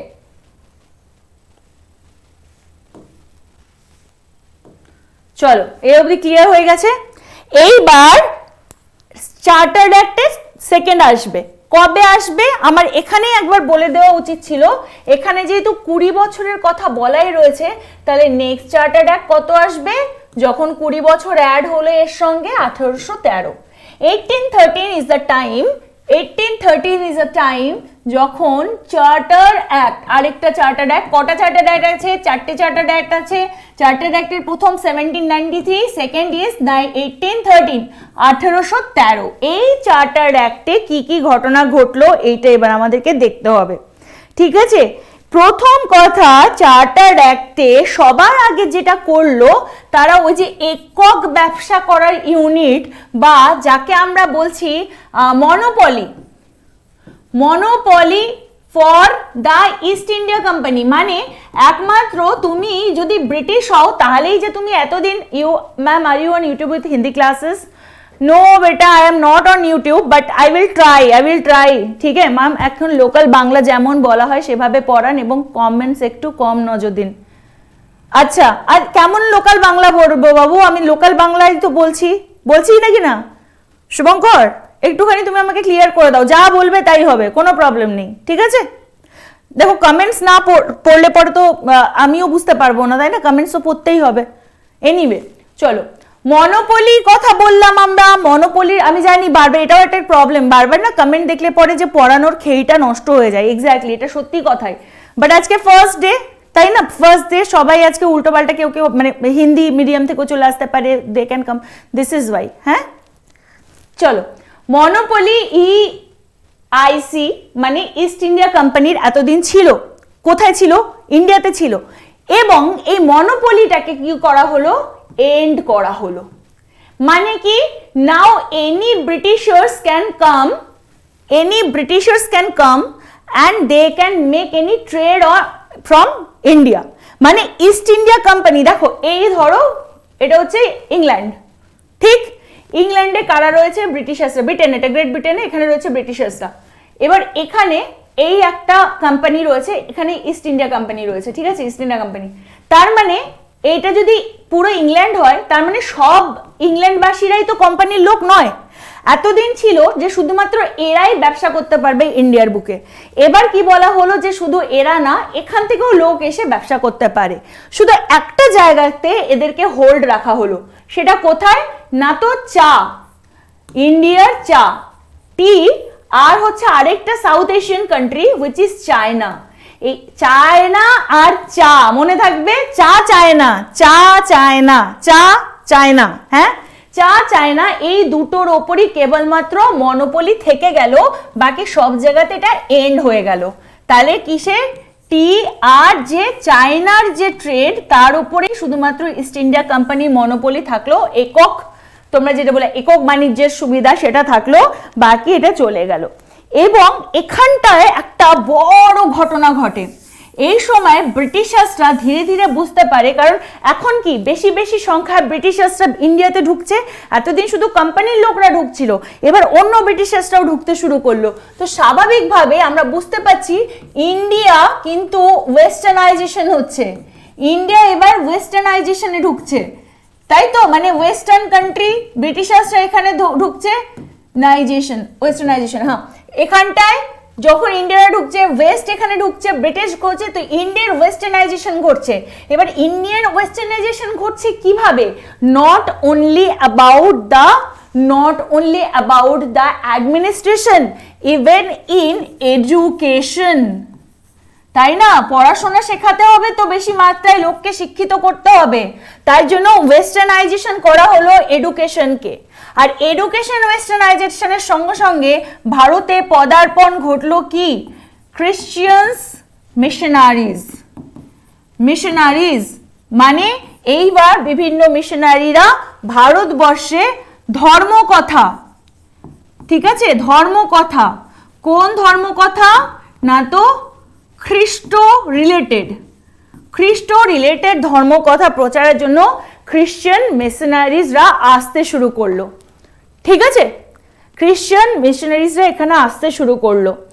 আর এর মধ্যে আরেকটা এটার আন্ডারে দেওয়া হলো কি? যারা লোকাল গভর্নমেন্ট মানে কি? যে সমস্ত প্রভিন্সগুলো রয়েছে, রাইট, সেই প্রভিন্সগুলো যারা চালাচ্ছে, তার মানে কি এখানটায় কারা কারা আসতে পারে? ফিউডাল লর্ড, জমিনদার, এরা, ঠিক আছে, এদেরকে পাওয়ার দেওয়া হলো। পাওয়ার কিসের না? তো they can now collect revenue, তারা রেভিনিউ কালেক্ট করতে পারে এবং এরা ব্রিটিশদেরকে দেবে, ঠিক আছে, ঠিক আছে। এবং এখানে আরেকটা ইম্পর্টেন্ট জিনিস তোমাদেরকে বুঝে নিতে হবে এই অবধি অথরাইজের ওপর, যে শুধু কালেক্ট করবে না, এদের পাওয়ার দিল, যদি কেউ ঠিকঠাক করে টাকা পয়সা না দেয় তাহলে পানিশ করার, মানে পানিশিং অথরিটি বা শাস্তি দেওয়ার অথরিটিও দিল। আচ্ছা সুমন, তো তোমার কাছে সহজ লাগছে সুমন?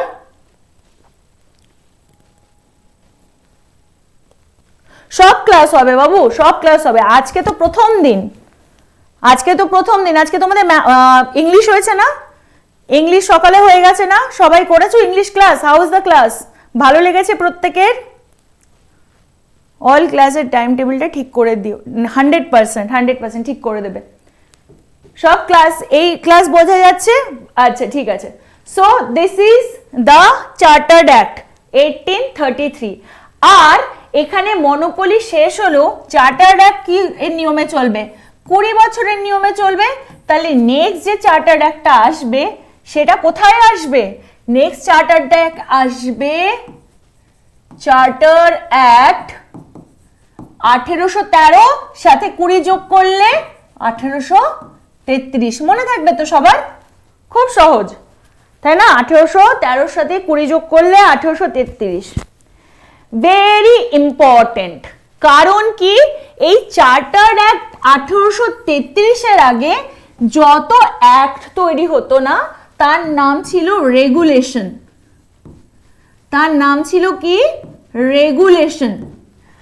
আর এখন যেগুলো হবে সেগুলোকে প্রপার বলা হবে কি? অ্যাক্ট। Officially, British officially. আগে এর নাম ছিল রেগুলেশন, এবার এর প্রপার নাম হলো কি? অ্যাক্ট। ঠিক আছে, এইবার এখানে একটা বড় চেঞ্জ এলো। এতক্ষণ আমরা কার কথা পড়ছিলাম? Governor general of Bengal. না, নাম বদলে গেল, বলল গভর্নর জেনারেল অফ ইন্ডিয়া। প্রথম কে এলেন? Lord Bentinck. ঠিক, লর্ড বেন্টিক এলেন, প্রথমবার এলেন লর্ড বেন্টিক। এবং সমস্ত রকম গভর্নর জেনারেলের ওপর, এই গভর্নর জেনারেলের ওপর সমস্ত সিভিল আর military, civil plus military power দিয়ে দেওয়া হলো। তার মানে এটা কি? কেন্দ্রীকরণ হচ্ছে। কেন্দ্রী মানে কোন কেন্দ্রী? এটা হচ্ছে বেঙ্গল। বেঙ্গলকে রাজধানী করার লক্ষ্যে বা কেন্দ্র করার লক্ষ্যে সমস্ত রুলসগুলো আসতে শুরু করলো। আর আরেকটা বড় পরিবর্তন ঘটলো, ইস্ট ইন্ডিয়া কোম্পানিকে এইবার এখান থেকে দেখো কনস্টিটিউশনাল আন্ডারস্ট্যান্ডিং এবার এখান থেকে হচ্ছে। ইস্ট ইন্ডিয়া কোম্পানি এতদিন কি ছিল? Trading company. তো যে ইস্ট ইন্ডিয়া কোম্পানি বাণিজ্য করবে, ট্রেডিং কোম্পানি বলল না, এখানে বললো আর তোমরা ট্রেড করবে না, তোমরা এবার অ্যাডমিনিস্ট্রেটিভ বডি। অ্যাডমিনিস্ট্রেটিভ বডি, ভাবো, এসছিল বাণিজ্য করতে, হয়ে গেল প্রশাসনিক ব্যবস্থার লোকজন। ঠিক আছে, আর এখানটায় বলে দিল প্রত্যেকটা কাজ, প্রত্যেকটা law will be passed, will be passed বা সমস্ত রকম নিয়ম রীতিগুলো পাস করা হবে in the name of, in the name of his highness, his highness, his majesty বা সাকসেসর। তাই তো, মানে বলা হলো সমস্তটাই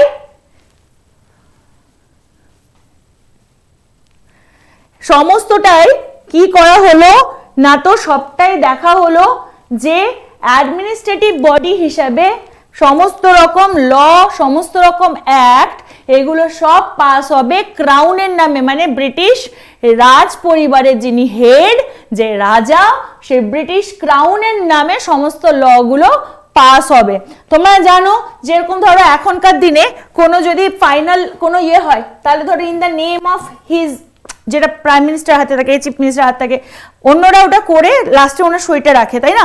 ঠিক সেরকম যে কোনো ল পাস হবে on the name of the British crown. এটাও 1833-এ বলে দেওয়া হলো। আর একটা বিশাল বড় ঘটনা ঘটলো যে এরা বলল সিভিল সার্ভিস, সিভিল সার্ভিস ইন্ডিয়ানদের জন্য, এতদিন কোনো ইন্ডিয়ানরা সিভিল সার্ভিস দিতে পারতো না, ইন্ডিয়ানদের জন্য সিভিল সার্ভিস শুরু করা হোক ওপেন কম্পিটিটিভ এক্সামিনেশনের মাধ্যমে। কিন্তু এই চাহিদাটা না হয়ে গেল। কেন না হয়ে গেল? না বাবু, আজ অবধি ছিল, মানে কাল অবধি ছিল। আমি চেষ্টা করব যে কুপন কোড তৈরি করে দেওয়ার, আমি অবশ্য করে চেষ্টা করব যদি কোনো কুপন কোড লাগু করা যায় তাহলে 1299 এর থেকে কম যদি পাওয়া যায়। ঠিক আছে, I will try. Early bird অফারে ওটা ছিল, এখন তো নেই। ঠিক, এইবার এখানে কি হলো না, তো লোকাল যে গভর্নমেন্ট হলো, সেই লোকাল গভর্নমেন্টের মধ্যে থেকে কোর্ট অফ ডিরেক্টর বলে দিল, লোকাল গভর্নমেন্টে ছাড়া court of director, set court of director বলল না না না, এরকম হবে না, इंडियन का सिविल सर्विस नोइबो च इंदर बेटा ये बंगाली क्लास है ना बेटा, कैसे हिंदी में बोलूँ? आप शायद मैं आपनी की ऑल जीएस सब्जेक्ट पढ़ाबेन ना बाबू, আমি সব জিএস সাবজেক্ট তো পড়াবো না, হয়তো জিওগ্রাফিটাও পড়াতে পারি সেই হিসাবে। इंदर पागल हो गया, इंदर इज लाइक हिंदी हिंदी हिंदी।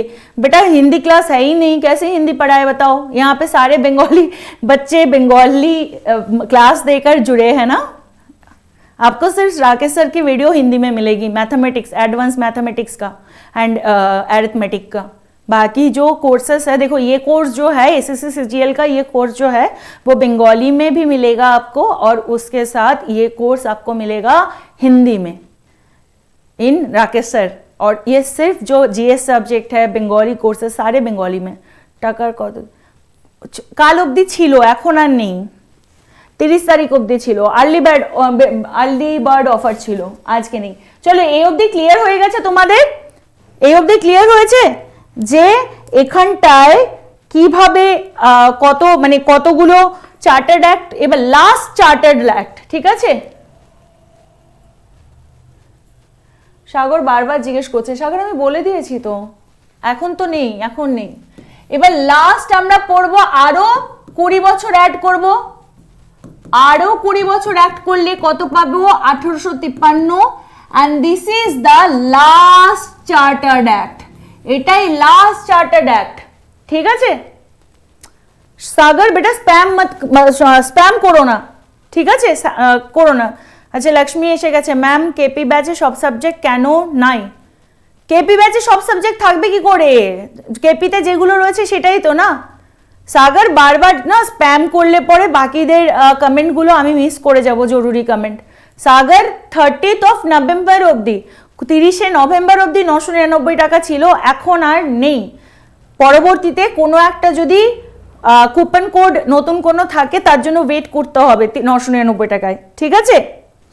এবং এখানটায় লাস্ট চার্টার্ড অ্যাক্ট, এবং এই অ্যাক্ট খুব important for the constitutional landmark, constitutional landmark বলতে পারো এটাকে, কনস্টিটিউশনাল ল্যান্ডমার্ক। ওয়াই? কারণ ব্রিটিশ পার্লামেন্ট এটা লাস্ট ইন্ডিয়াতে চার্টার্ড রাখে, ঠিক আছে?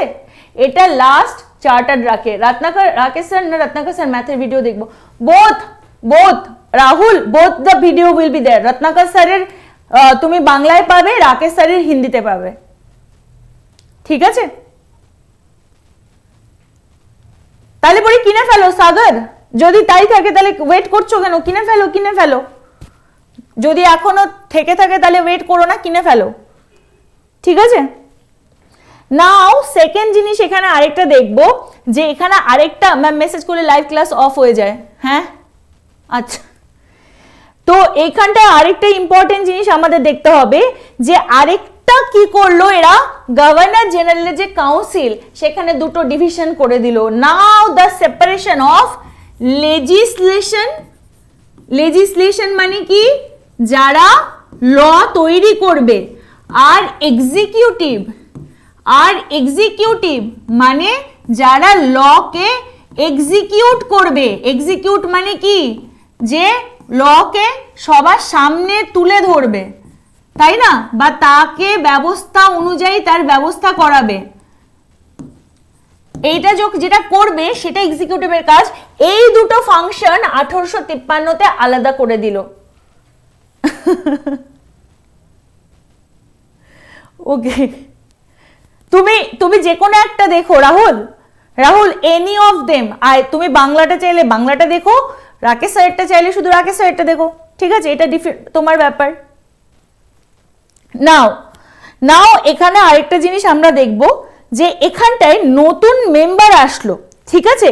এখানে এক্সিকিউটিভ ফাংশন বাড়ানো হলো এবং 6 জন নতুন মেম্বারকে নিয়ে আসা হলো, 6 নিউ মেম্বার্স। 6 জন নতুন মেম্বার্স এলেন আন্ডার এই জায়গাটায়, কোথায়? কাউন্সিলে। এই যে কাউন্সিল। আচ্ছা রাহুল এ দেখো, আবার আমি একটা কথা বলবো, দিস ইজ কল্ড লাইক বাচ্চো वाली बात, ছোট বাচ্চাদের মতো কথা বলা হচ্ছে, তাই না? দুজনেই টিচার, একজন ম্যাথমেটিক্সের, একজন বাংলায় বলেন, একজন হিন্দি বলেন। জানো তো, I really want to say you something. Wait, আমি একটা কথা তোমাদেরকে না বলতে চাই, who are watching this video না, this is very bad, because we should be very matured. আমাদের খুব ম্যাচিওরলি হ্যান্ডেল করা উচিত এই সমস্ত বিষয়। ডেফিনেটলি তোমার একজনের থেকে অন্যজনের ক্লাস ভালো লাগতেই পারে, তাই না? কিন্তু তাদের দুজনের পেশাতেই তারা দুজন শিক্ষক, হ্যাঁ না?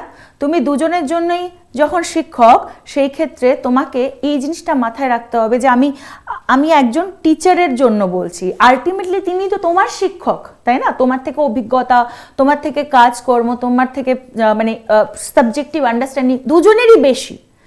আমাদের তখনই কাউকে কম্পেয়ার করা উচিত যদি কেউ আমাদের নিচে থাকে, আমাদের থেকে কমা থাকে বা আমাদের বরাবর থাকে। বাট আমাদের থেকে যিনি অলরেডি হায়ার স্ট্র্যাটাতে আছে তাদেরকে কিন্তু আমাদের কম্পেয়ার করা উচিত না, তাই না? ঠিক আছে, চলো এইবার লাস্ট, এটার মধ্যে আরো একটা জিনিস দেখলাম, 6টা মেম্বার হয়ে গেল 1853-তে। এবং একে যেটা বললো, একে যখন বললো তাকে আমরা কি বলবো? একে আমরা কি বলবো না তো ইন্ডিয়ান লেজিসলেটিভ কাউন্সিল। এই যে লেজিসলেশন বেরোলো একে বলা হলো ইন্ডিয়ান লেজিসলেটিভ কাউন্সিল। ক্লিয়ার? 1853 আন্ডারে এটাও রাখা হলো, ঠিক আছে।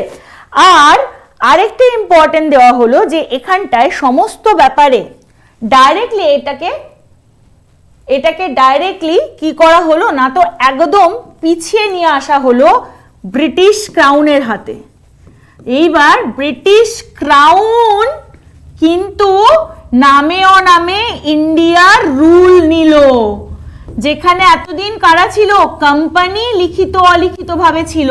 এবার কোম্পানিকে রেজিস্ট্রেশন বডি করা হলো এবং সেখানে মেম্বার যোগ করে লেজিসলেশন কাউন্সিল তৈরি করা হলো। আর এখানে ব্রিটিশ ক্রাউন যেটা, সেই ব্রিটিশ ক্রাউনের আন্ডারস্ট্যান্ডিং এভাবে রাখা হলো যে ব্রিটিশ ক্রাউনই এবার ইন্ডিয়ার সমস্ত কথাবার্তা জিনিসপত্র দেখভাল করবে। আর তার সাথে সাথে দুটো জিনিস, এই আচ্ছা আরেকটা জিনিস বলে দিই, এই 6 জন যে মেম্বার তার মধ্যে 4 আর 2 এইভাবে ভাগ করা হলো। 4 জন কি? 4 জন ডেফিনেটলি সেই সমস্ত যে আমাদের প্রভিশনালস এরিয়াগুলো, যেমন বম্বে, মাদ্রাস, ঠিক আছে, এই সমস্ত বেঙ্গল, আগ্রা, এই 4টে জায়গা থেকে এই 4 জন মেম্বারকে নেওয়া হলো। আর এই 2 জন থাকলো ব্রিটিশার্স, ঠিক আছে। এটা সিজিএল আর ব্যাংক। আমি এসএসসি ব্যাংক রেলের প্রিপারেশনের জন্য কোন কোর্স কিনবো এটাই, আর রেলের জন্য কেপির ব্যাচ। এটা হচ্ছে এসএসসি ব্যাংকের জন্য এই কোর্সটা করতে পারো, আর রেলের জন্য ওই কোর্সে যেতে পারো, ঠিক আছে। নাও এখানটা আরেকটাই জিনিস কি, ব্রিটিশ পার্লামেন্টের সদস্য 2 জন থাকবে, এটা আমাদের ইন্ডিয়ান সদস্য থাকবে। ইন্ডিয়ান সদস্যের মধ্যে কারা কারা থাকবে? একজন বেঙ্গলের ব্যক্তি থাকবেন, জমিদারদের মধ্যে তুলবে, সাধারণ মানুষকে তো নেবে না। বেঙ্গল থাকবে, তার সাথে থাকবে বম্বে, তাই তো, তার সাথে থাকবে কি আগ্রা, নতুন এটা অ্যাড হলো, নতুন প্রভিন্স, আর মাদ্রাস তো ছিলই। আর এখানে একটা দারুণ ঘটনা ঘটলো আমাদের জন্য, কি না তো যে 1833-এ যে ঘটনাটা বলেছিল না যে সিভিল সার্ভিসের জন্য ইন্ডিয়ানদের দেবে, সেই সিভিল সার্ভিস পরীক্ষা ওপেন টু ইন্ডিয়ান হলো। তুমি আমাকে কমেন্টে বলো তো প্রথম সিভিল সার্ভিস পাস করেছিলেন ইন্ডিয়ানকে? প্রথম সিভিল সার্ভিস পাস করেছিলেন সেই ইন্ডিয়ানকে নাম বলো আমাকে, ঠিক আছে। এবং এইভাবে পুরো ব্যাংকের জন্য সিজিএলটা পারচেজ করবো, হ্যাঁ করতে পারো। I am depression. Why you are depression? Don't give us depression. So civil service open to Indian করা হলো এবং এইভাবে 1853 মাধ্যমে দ্য লাস্ট কোম্পানি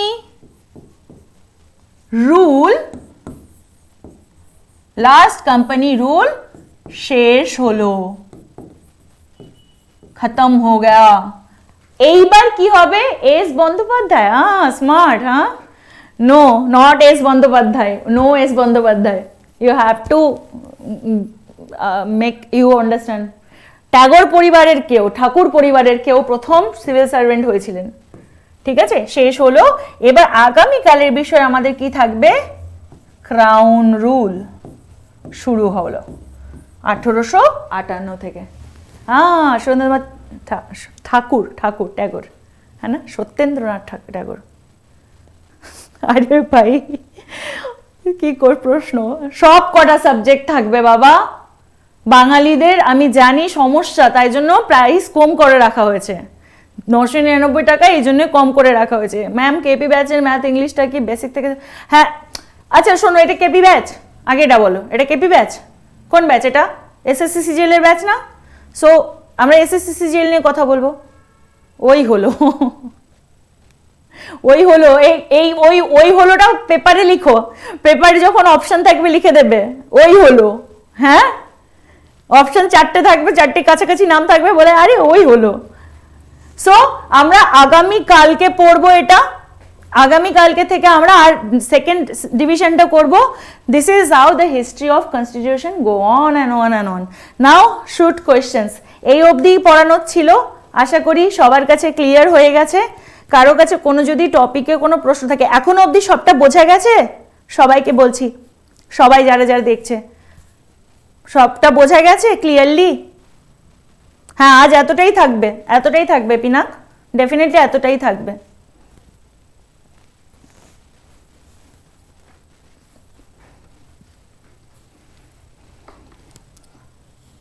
হয়েছে? আর আমি দেখছি তোমাদের যদি একদম, আমি অ্যাকচুয়ালি সত্যি কথা বলতে না WBCS এর জন্য আমি ভাবছিলাম যে WBCS এর জন্য তোমাদের PDF দেওয়ার, কিন্তু এখানটায় ম্যাম টাইমিংটা ঠিক করে দিন। কি টাইম বাবা? CLS এর ভিউয়ার্স কতজন, ক্লাসের ভিউয়ার্স কতজন? প্রচুর লোক রয়েছে গো এখন এই মুহূর্তে, সবাই করলে কত ভিউ পড়ে। রাহুল বলছে এখন এই মুহূর্তে তো প্রায়, ওকে এখন বেশি না, 51-52 জন রয়েছে এখন, সবাই মিলে মেসেজ করছে অল সাবজেক্টের টাইমটা বলে দিন। আচ্ছা সুমন, অল সাবজেক্টের টাইম এইভাবে না অ্যাপে না রুটিন ঠিক হয়ে যায়, কারণ টিচারদের অ্যাভেলেবিলিটি তোমরা দেখতে পাচ্ছ তো, আমাদের কাছে কিন্তু টিচার ভালো টিচার, কিন্তু টিচারের সংখ্যা কম, সব টিচাররাই সব জায়গাতে ক্লাস নিচ্ছেন, তাই জন্য টাইমটা আমি যদি বলি তাহলে সেটা বোকামি হবে, ঠিক আছে? অজয় বলছে কটা সাবজেক্ট হবে? অজয় সব সাবজেক্ট হবে বাবু, সব সাবজেক্ট হবে। Mathematics, reasoning, English and GS এর মধ্যে জেনারেল স্টাডিজ আর জেনারেল সায়েন্স দুটো সেগমেন্টই করানো হবে। Every subject will be cleared.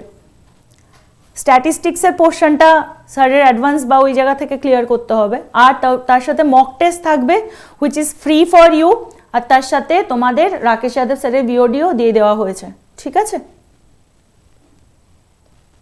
Clear? আর যারা যারা WBCS এর জন্য ভাবছে they can definitely join WBCS batch, তার আমি ঘোষণা খুব তাড়াতাড়ি করব, ঠিক আছে? ইউটিউবেই হয়ে যাবে। চলো তাহলে আজকের ক্লাস এই অবধি থাকুক। ক্লাস কেমন লাগলো সকলে একটুখানি জানিও তোমাদের এখানটায়। ম্যাম আমি ম্যাথে একদম কাঁচা, তাই সিজিএল ব্যাচ নেব নাকি KP? Sagar then go for CGL, definitely CGL এর ব্যাচ, 100% সিজিএল এর ব্যাচ নেবে। কেপি কলকাতা পুলিশ 1 বছর পর পরীক্ষা, এখন অতটা ইম্পর্টেন্ট, রেলওয়েল কভার হয়ে যাবে, মিসলেনিয়াস কভার হয়ে যাবে, বাট ম্যাথ একদম খুব স্ট্রংলি পড়তে গেলে এসএসসি সিজিএল, আর কোনো অপশানই নেই। ম্যাথ বুঝতে গেলে এসএসসি সিজিএল, ঠিক আছে? আর আমাকে একটুখানি জানিও তোমরা how you are you liking the class or not, তোমাদের ভালো লাগলো কি না, তোমাদের কমেন্ট বা তোমাদের ফিডব্যাক আমার জন্য খুব ইম্পর্টেন্ট, তাই না? কারণ তোমাদের ফিডব্যাকের ওপর আমারও ভাবনা চিন্তা করতে হয় কতটা কীভাবে পড়াবো, ঠিক না?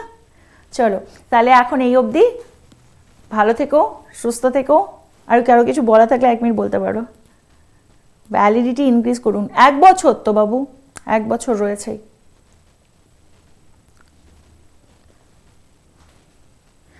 আবার অজয় বলছে কটা সাবজেক্ট হবে? অজয়ের কাছে পড়ে যাচ্ছে, সব কটা সাবজেক্ট হবে, সব কটা। 1 ইয়ার খুব কম। আচ্ছা বলো তো কেন 1 বছর করা হয়েছে ক্লাসের ভ্যালিডিটি? কারণ আমরা বিশ্বাস করি যে তোমরা এতটাই যোগ্য স্টুডেন্ট, তোমরা 1 বছরের মধ্যেই চাকরি বাঁধিয়ে ফেলবে। যদি আমি 2 বছর 3 বছর করি, তোমার মনে হবে ক্লাস তো এত লম্বা চলছে 2 বছর 3 বছরের, ঠিক আছে? তোমার মনেই হতে পারে 2 বছর 3 বছর ধরে ক্লাস চলছে, তো ভালোই আমি করব, তার মানে কি তোমার চাকরি করার ইচ্ছা নাই, তুমি শুধু ক্লাস করবে, এরকম করলে হবে? তোমাদেরকে ক্লাসে করে চাকরি বাঁধিয়ে ফেলতে হবে এই বছরই। ভ্যালিডিটি বেশি রাখাও যাবে না, তোমাদেরকে ক্লিয়ার করতে হবে না আমাদের ভ্যালিডিটির দরকার নেই ম্যাম, আমরা এই বছরেই ক্লিয়ার করব এক্সামিনেশন, এত এত পার ডে কটা করে ক্লাস হবে রাহুল?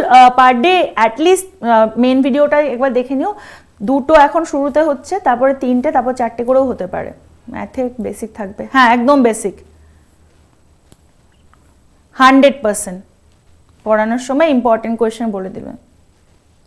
আচ্ছা চলো, ভালো থেকো, সুস্থ থেকো, টেক কেয়ার, জয় হিন্দ। কালকে আবার দেখা হবে উইথ দ্য নিউ সেকশন, ঠিক?